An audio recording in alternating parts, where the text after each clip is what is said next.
This is another recording taken from the files of experimental sessions conducted at the Monroe Institute. Such sessions began during a series of research projects which involved exploration of the out-of-body state. In 1975, a new factor appeared in the experiments. For reasons that were brought out later, our out-of-body explorers suddenly found themselves meeting and communicating with other conscious intelligence, or so it seemed. Such meetings were totally unlike the typical trance states of mediums and hypnotic subjects. First of all, our explorers were fully active in their own consciousness, able to perceive, analyze, and perform their own decision-making. Second, none of those with whom they communicated had a basic identification as a person, a human being who had lived and died on our Earth. Not a single dead aunt, uncle, mother, or grandfather in the entire group. This was something different. In these experimental sessions, the explorer, as we call them, is lying in a darkened isolation booth. Vocal communication is through headphones and a microphone close to the explorer's face. Electrodes on head and body provide monitoring of physiological states. In the control room, a monitor keeps in contact with the explorer, much like with a super telephone. It is the recordings of these conversations that make up these explorer tapes. Usually they are of a three-way contact, the monitor, the explorer, and reports of conversation or activity with a third party. In this case, our explorer is JCA, a professional and executive in the field of social and mental health services. As we pick up the recording, JCA is already beyond physical matter reality and reporting in. Feeling nothingness, of being nothingness. I found myself in total blackness, being there, not being able to feel or see my body, but feeling where my eyes should be, looking around to see what's there, not being able to see anything, feeling myself to be energy, and feeling energy around me that would represent other people. And meeting my guide, who was also not in body form, and who this time spoke to me in a very deep voice, showing me that it was still him, although his voice may be different, or the way he looked could be different. He's still the same person. And the feeling of nothingness is quite comfortable. Shedding the body is not scary. Ask your guide if he has any questions, any answers, any messages, or any information for you, for me, or for anyone else that we can convey. Okay. I was saying that tonight is a lesson for me to experience energy on another level, to feel energy. Apparently this has been triggered off by my paying attention so much to physical body and to death of physical body, rather than looking at the being above that or beyond that. And he just wants me to feel more comfortable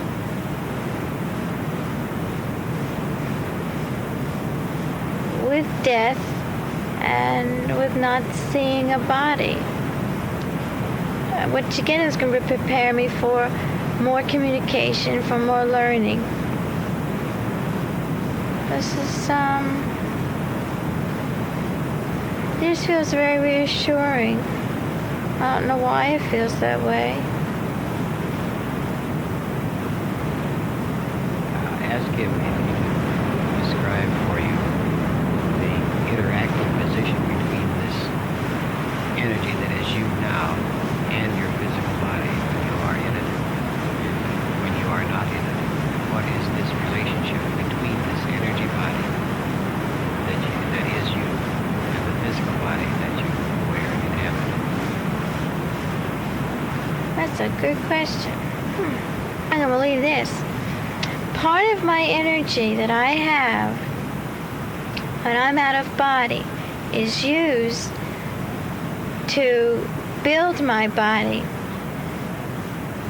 And when I use this energy to build my body, being here on Earth, that blocks or curbs my thinking process so it doesn't go out of body. And the thinking process apparently needs to be curbed in order to communicate with the other personalities that are here on Earth. Again, it's one type of communication. When I'm out of body,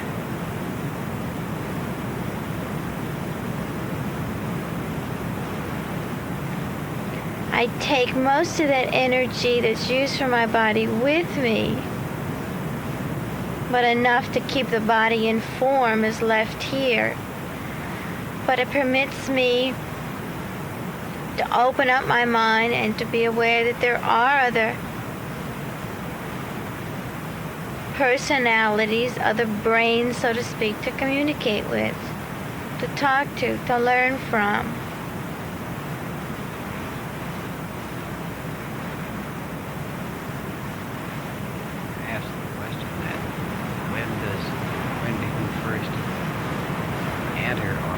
Part of this physical body. At what point in the creation of the physical body in which you wear and inhabit, at what point you become a part of it? Apparently, although fertilization is a mechanical thing, a chemical thing, the personalities out of body make choices and very much aware when this process happens and choose at that time to develop the fetus or not to develop. So part of my energy, even at this moment, may be used to develop a personality, a body. And part of my personality. And I may have several bodies going on at the same time. Several bodies being developed at the same time. At the same time in this physical matter reality? Yeah. Yeah. If this is so, then I ask your guide where some of these others are located, if there are any others that you are developing at this time.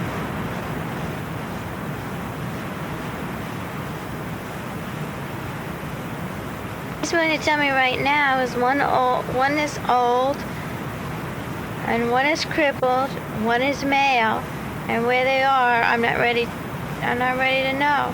And I could feel being old and crippled. I really couldn't feel the being male. Very good. Now, as this relates to what we know of as physical death, how does this take place, this separation?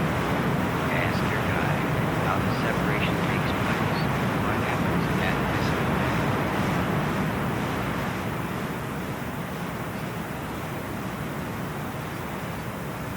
Sense that the energy returns to the personality, and it strengthens.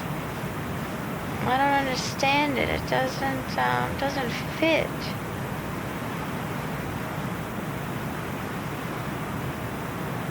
What then is the purpose? Ask your guide then, what is the purpose of physical body.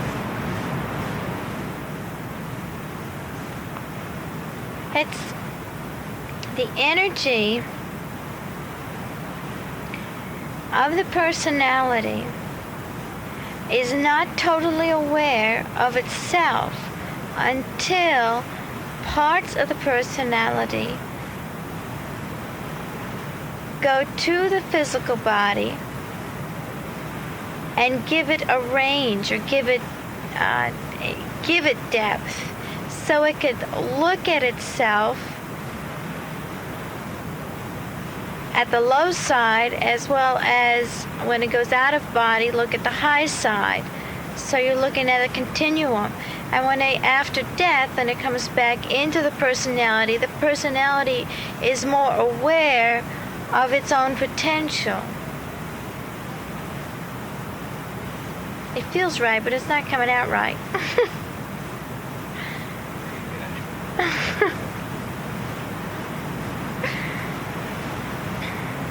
Then let's move that one down. Let's do what? Let us try another approach then.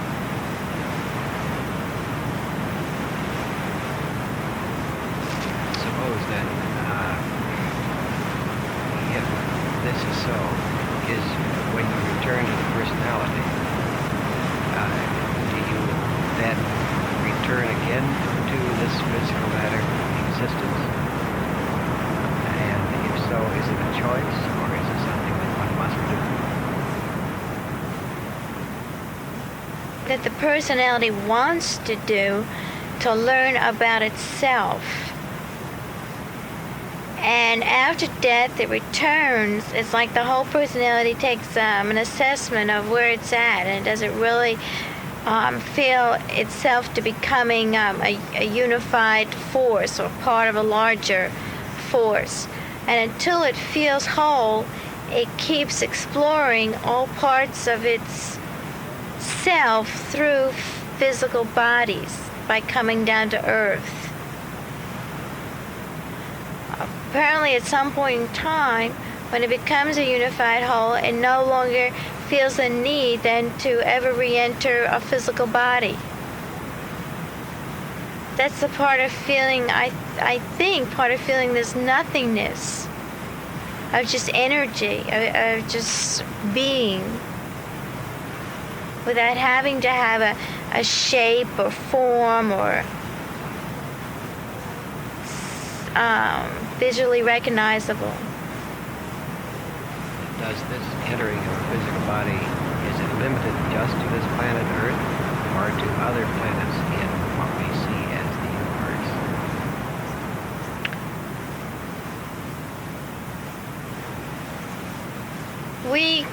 We go to other places.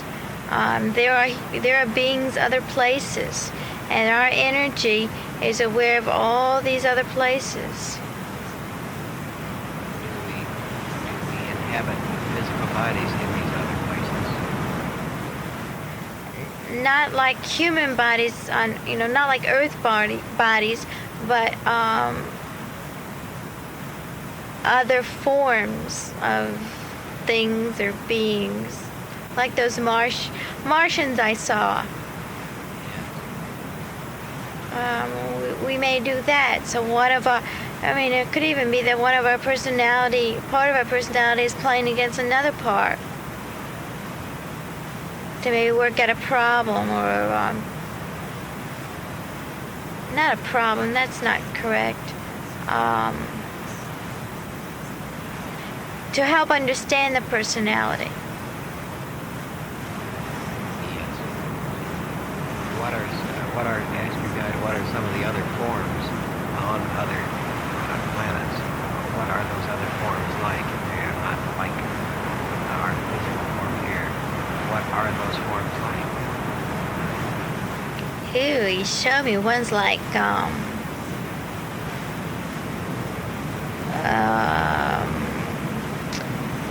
Jello, but gelatin kind of thing, slimy kind of thing. Ooh.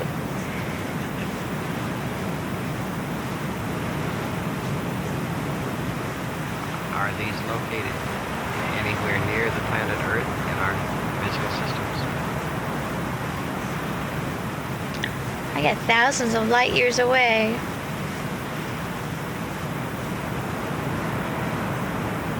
I asked him then, what about these ones that you described as Martians? Were they really from what we know as the planet Mars?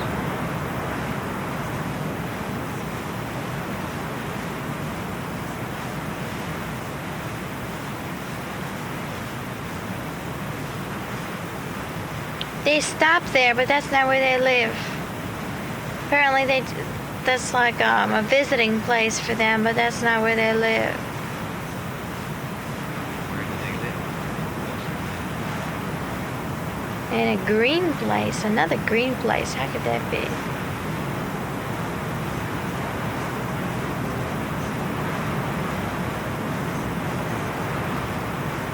that thousands of light years from here? Yeah, it's pretty far away. We were almost going to go, but then we decided not to. I'm not so sure I want to go that far right now.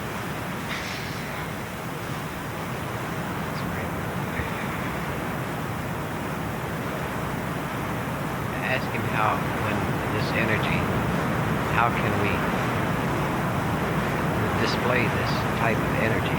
That is, how can we display it in a form here in this physical matter world that people can really discern it as what it is, another form of energy? How can we demonstrate this? In fact, they said we're not going to. Say they were going to. We're not going Oh, to. you're not going to. For what reason? He doesn't see any purpose in doing it. Doesn't see any positive results or positive reason for doing it. And it's unimportant. Does he not feel it is important? Ask him if he does not feel it's important that we make this culture in which we exist aware of this energy. Oh yes, he feels that needs to be done. How can we best do this?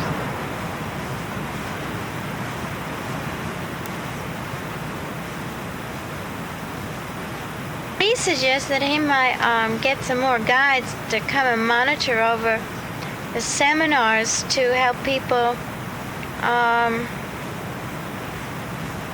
stay in 12 and feel very comfortable in 12, so that they would want to keep returning to 12, because the more they stay in 12, the more they are going to realize that they're part of a much bigger force or personality. That would be very helpful.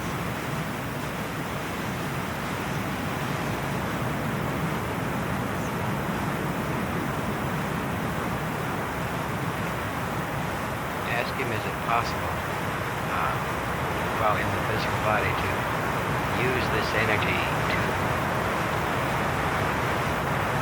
do and perform certain things that are necessary for the sustenance of the physical body? For example, is it possible to use this energy of which you are to convert one form of matter into another form of matter that can be assimilated and digested and act as nourishment for the physical body? In other words, can we take dirt or soil and convert it into something that will give nourishment to the physical body? Can we do this with this energy? Actually, he said yes, and then he also said we would need to do this less if we use this energy to slow down our own metabolism. We don't need as much sustenance as we think we do.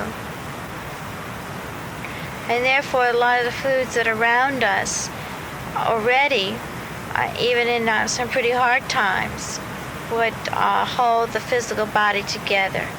I mean, so you wouldn't have to transform trees or dirt into food.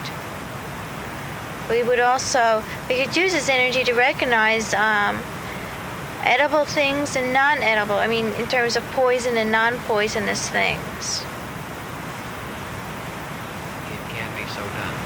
And in other words, you could work out a code where you look at something, and if something is good, then it would indicate a white light over it. If something was bad, it would have if you wanted a red light over it, you could do that.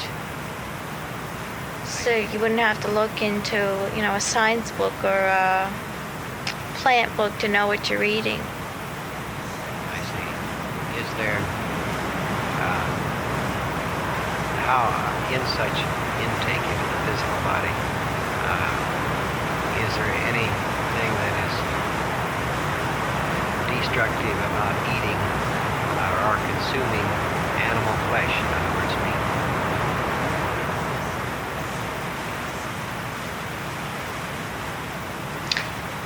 It's harder on the body. Our body was made more for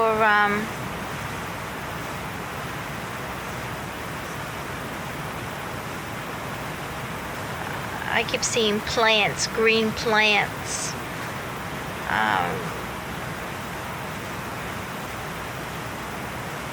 But we have the capability of making our body able to handle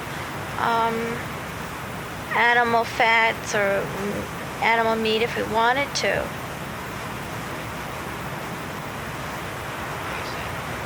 Then moving a little bit, and then in order to bring body energy, is there any way that we can use this energy, that is, can we use this energy to restore and build the physical body directly?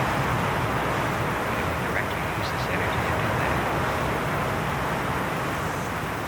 Again, life, if it's for terms of life being prolonged when it should be cut off, no. The physical body is not something that should just, go on forever. Although the energy would be able to do that, it's not going to help the overall personality to learn from it. It would just be wasteful. The idea is to use the body as a tool to learn. And once you've learned from it, then the body should be discarded. And therefore, the energy of the mind returns back to the personality.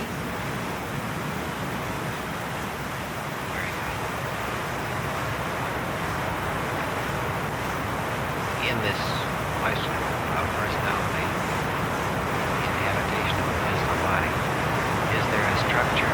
Is there a supervision? Is there a set of rules under which one operates? Or is this totally a free situation?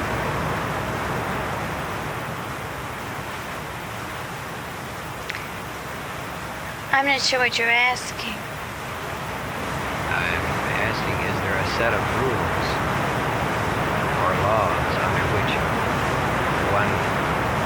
this energy, which is you, operates in terms of inhabiting a physical body and elsewhere? In other words, is there a supervisor, a boss, or whatever, who instructs you and decides what you do?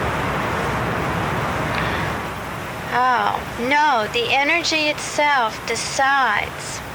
Now, if the energy itself makes wrong decisions or misuses the energy, then it destroys itself.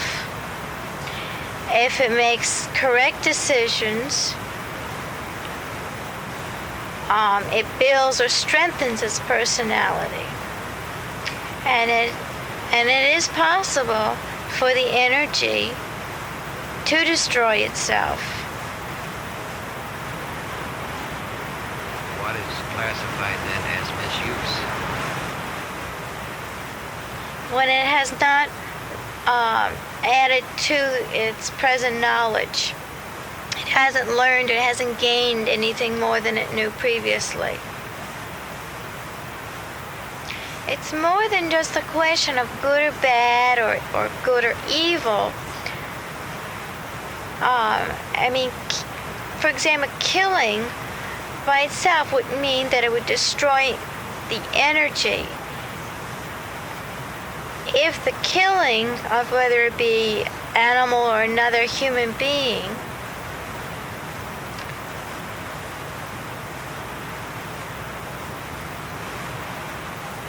not just added to the knowledge, but was enhancing the personality, the deed actually enhances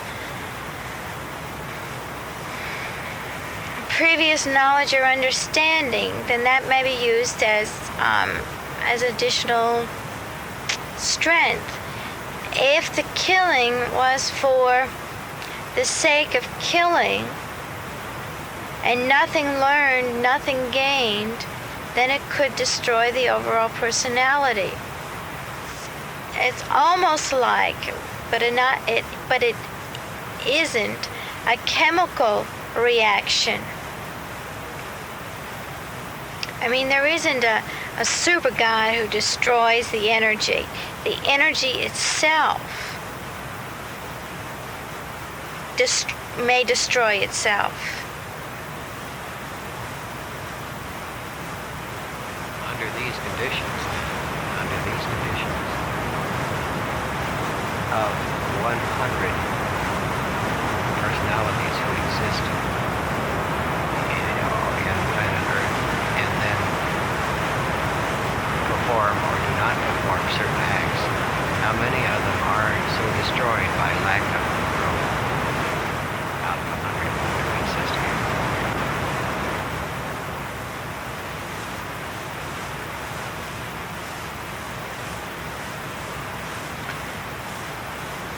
Five, and then I got very few.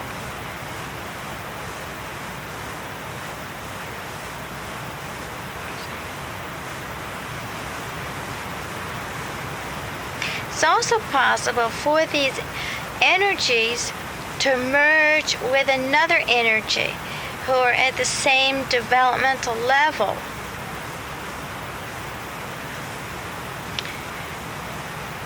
So it's also possible for five energies to merge to become one energy. Now they can at that time become integrated, or they may the energy itself may look at its new situation and decide it needs more information to become a unified whole, and therefore may send out part of its energy into physical bodies or wherever.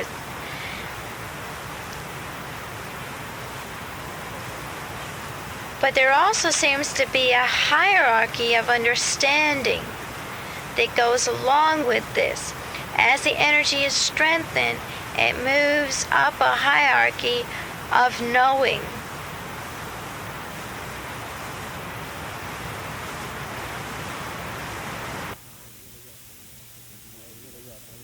Sorry to interrupt, but we'll have to continue on the other side of the cassette. So turn your cassette over now.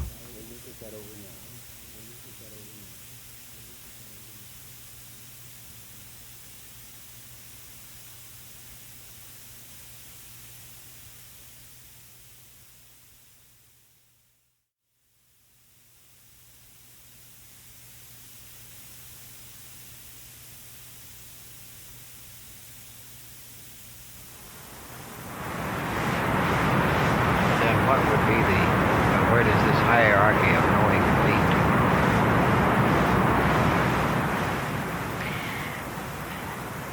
I asked that also, and it what we would call God, but it's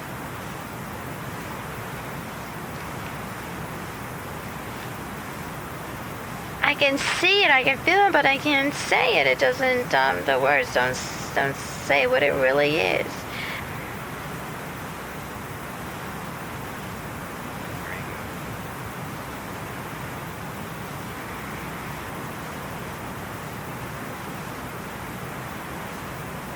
What would be the purpose of merging personalities? Why would they do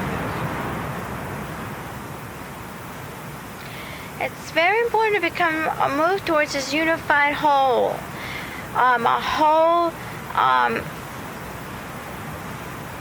like there's one on the top. And as the personalities move and merge and become more knowledgeable,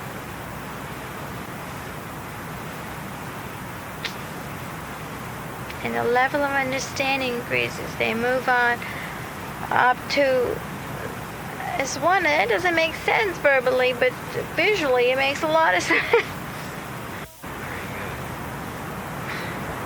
All right, then I think that this will give us a lot of material to think about. So you thank your guide and ask him if there's a name we can use for him, such as the name that Seth uses for Seth. We would like to have a name for him.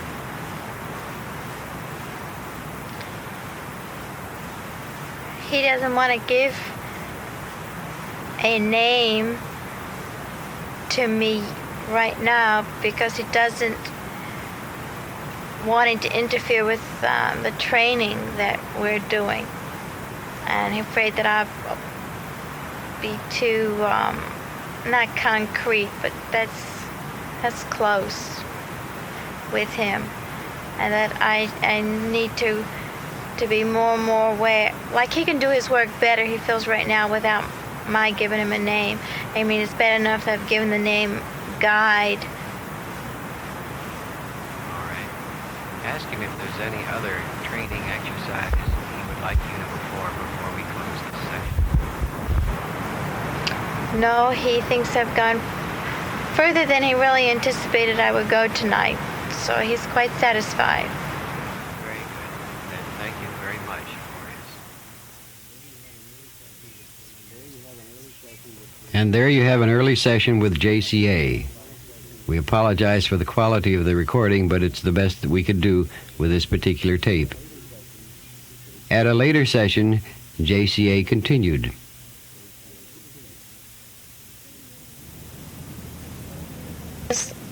Getting rid of my inhibitions, well, I didn't know what he meant by that. And I felt myself in this black void, like unable to leave, move, or do anything. And I asked him, I said, well, I don't understand. What do you mean by getting rid of my inhibitions? And I don't understand where I am right now. My energy apparently is not going to be developed more than it already has until I allow myself to be more me. I mean, all the time. And I don't, and he says, oh, there's going to be a time when, and I really am going to, at any time during the day, be able to communicate with him, and not just here at the lab, and go to other places.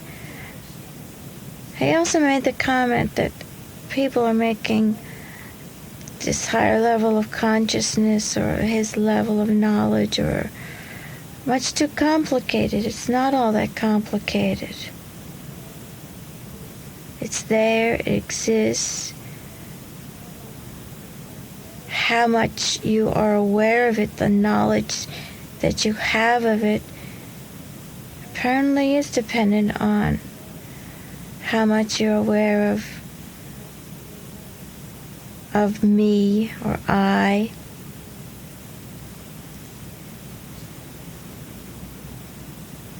Ask him then.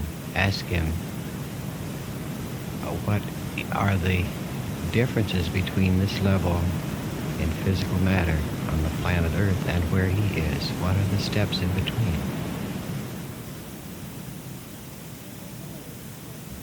There aren't any steps in between. There's a wall, there's a barrier between here and there. And it's like once you jump over that barrier or go through that barrier, you're there. How much you take in once you're on the other side is again how perceptive you are, just like how much you take in here on Earth is how perceptive you are. And again, your perception, your depth of perception is your awareness of yourself. It's like you constantly have to be in tune with yourself, be aware of who you are, trying to figure out who you are, picking up vibes of other people, being aware of them. But it's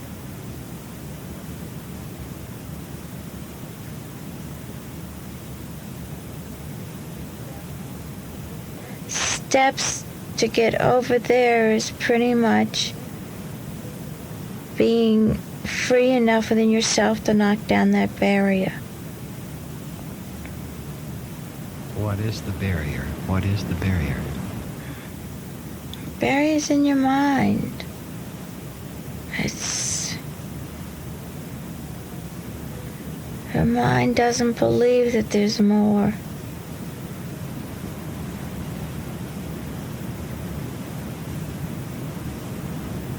How can we demonstrate to the mind that there is more?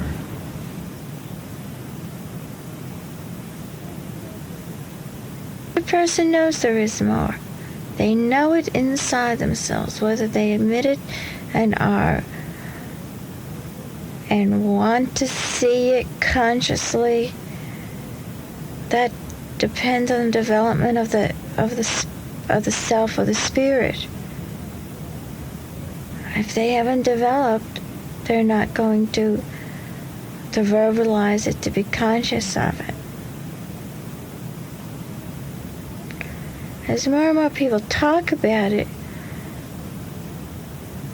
more people will admit or search it out.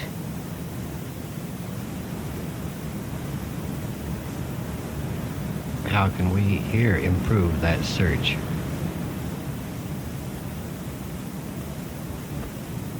Tell me to tell people that it's a search of the mind, of what it's able to do, what it's capable of doing. Rather than telling people that it's possible to go out of body. Leave that up to them. They'll tell you. There's a search of what the mind is able to do.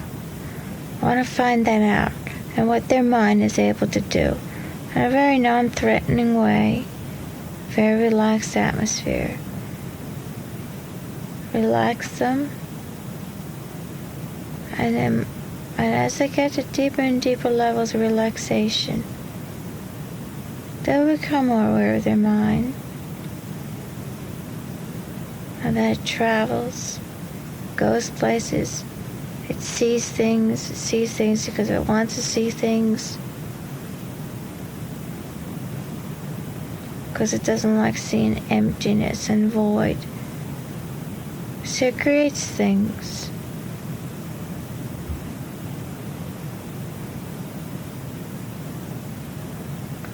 But the universe itself is a great big void, it's all black.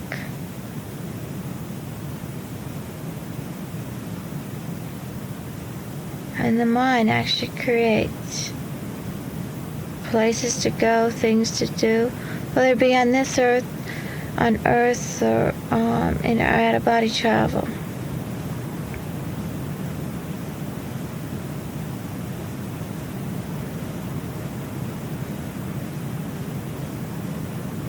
And the fact that there are people on other Earths or other planets is because their minds wanted to create something to give them exercise to see what they would do, what it'd be like. Can we contact people on other planets like we are doing now? Sure, but you have to realize that it's what we want to see, what they want to see. Like, there's really nothing out there. I mean, the true reality, absolute reality, There is nothing. We create it, they create it. We can communicate with them, and we can meet their minds and see what their minds see or have made up.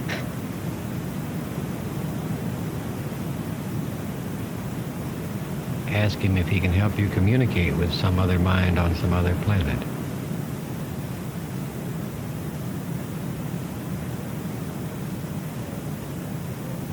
He did, and briefly when I was talking just a second ago,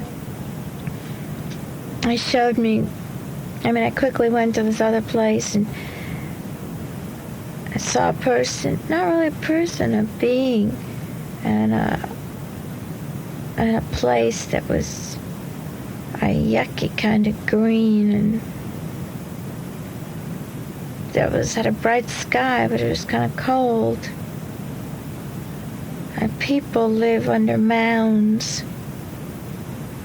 That's weird. Yuck. Ask him if he can take you to a place that is much like this planet Earth, and where you can understand the communication given. And if he will, ask him if you will go there now.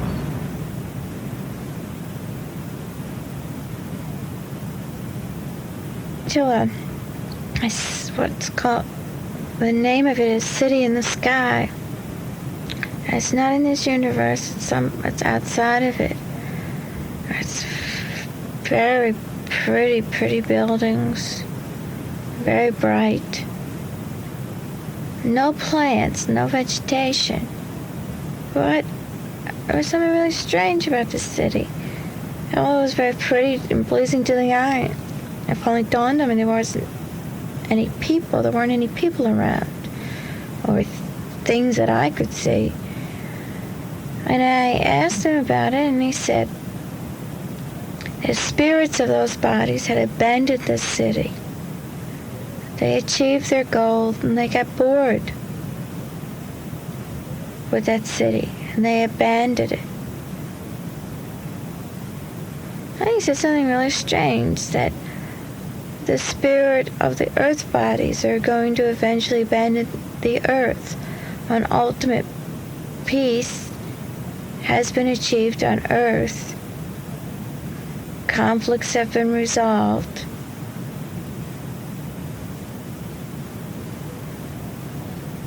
that the spirits of our bodies are going to abandon earth too.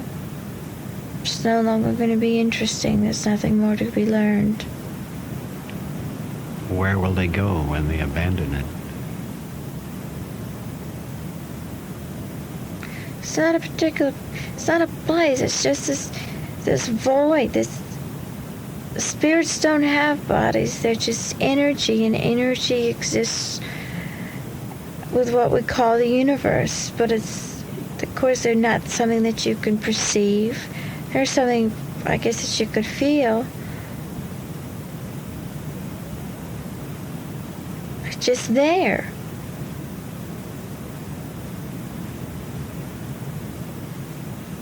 Then ask him what happens when we pass through what we call physical death here. What happens to the spirit and energy that is us?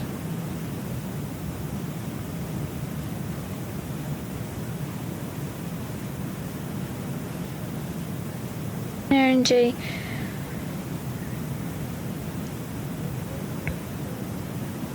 regroups, so to speak, takes a look at its whole and decides what it's going to do next. Whether part of it still may exist in other bodies, and it may decide it wants to break up some energy to make another body, or go someplace else, or it's time to integrate itself into a larger mass of energy.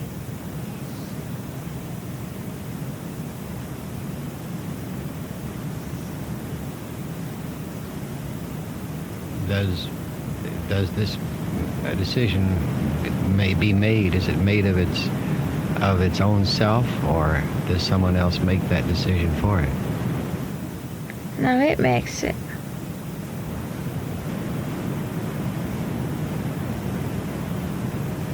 What other choices? What happens if it integrates with a larger band of energy? A larger band may decide also to create some more people or things or whatever. Because the ultimate is to eventually all these various energy systems to become one. And what happens there, I don't know. If it becomes one, I guess then that one may live like that for a long time and then decide it wants to start all over again.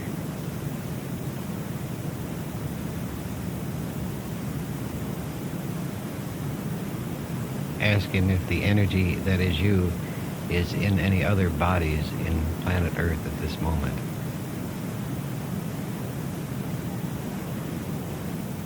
I was trying to find out where or with whom and I can't seem to receive that communication.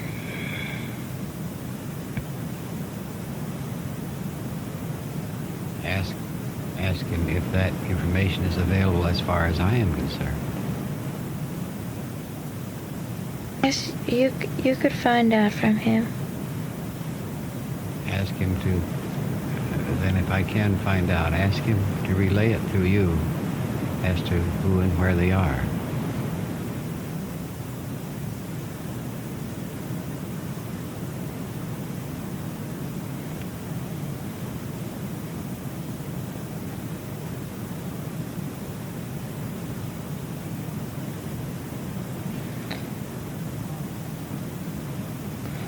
Nope. Just tell me I had enough. Tell me to come back. Debrief. How do you feel? Pretty good. Do you remember all of your things? Mm-hmm. I whacked right back in that time. Whacked how? After I said goodbye to my man, Didn't you? after I said goodbye to him, I just came back really fast. Let me get you some air and stuff. Okay.